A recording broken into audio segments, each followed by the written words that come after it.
Thank you. I'm Braian Rey from the state of Oregon in the United States. I've been doing research on home educators, the homeschool community, for about 33 years, since around 1983. So when home-based education started to come back in the world after thousands of years it disappeared in the late 1800s, and when it started coming back, I got to start studying these families. So I've been enjoying doing that. I have taught in government schools, public schools. I've taught in private schools, and I've been a professor of education, teaching teachers, and then teaching the subject of science also. So that's a little background on me. This is the third Global Home Education Conference that has transpired. First one was in Berlin, Germany, several years ago, and then a couple of years ago we were in Brazil. And now the third one here in Moscow, Russia. It's amazing because many of us 30 years ago probably would have never dreamed of something like this might happen, but here we are in Russia with hundreds of people, the majority of whom are Russian people, but we also have speakers, researchers, policymakers from I think at least 30 other nations here in Moscow right now. So that's incredible.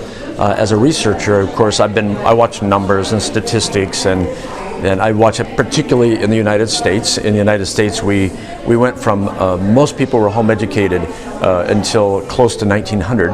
Then home education disappeared, and then in the late 1970s and then the 80s, homeschooling started to explode in the United States. We now have about 2.4 million children in elementary school and secondary school who are homeschooled in the United States. Now what we see is that it's starting to grow very quickly in many nations all over the world, including Russia. So that's pretty amazing to watch. Yes, I think that one thing that's really special that I see in the world related to home education is that it's essentially about the same things, the same ideas everywhere. It doesn't matter whether I'm in Colombia, South America, whether I've been in Mexico, Japan, South Korea, Latvia, Germany, United Kingdom, and now Russia. Parents, policymakers, academics, professors, almost all ask the same questions and have the same interests about homeschooling. All over the world, people want to know, well, how can parents who are not government-trained teachers possibly teach their children math and how to read a book? And then people, of course, always want to say, and what about socialization for the children? The same questions, and it's not that these are not important questions, but they're in the minds of people because so many of us for the last 5 generations were institutionalized in schools, and that's about the only reason we ask those questions, because for history, thousands of years, people were home educated. So I just want to say to parents who are thinking of homeschooling or who are homeschooling, first of all, every parent home educates his or her children. It starts at birth. And then when children get to be 4, 5, or 6 years old, some parents send them away to be taught by others. And most parents only do that because their nation, their government, their institutions have, in a sense, brainwashed them to think that that's what they're supposed to do. Okay? So here we have a question. The question isn't, why did you home educate? The question is for all the other families, why did you send them away to be taught in an institution by people who are generally strangers to them, who do not love them as much as you do? That's the question.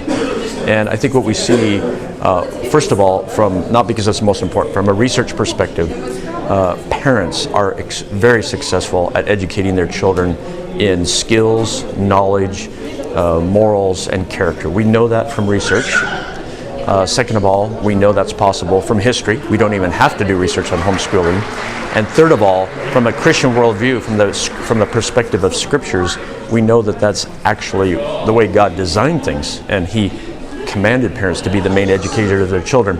God never gave that job to the civil government. He never gave it to the state.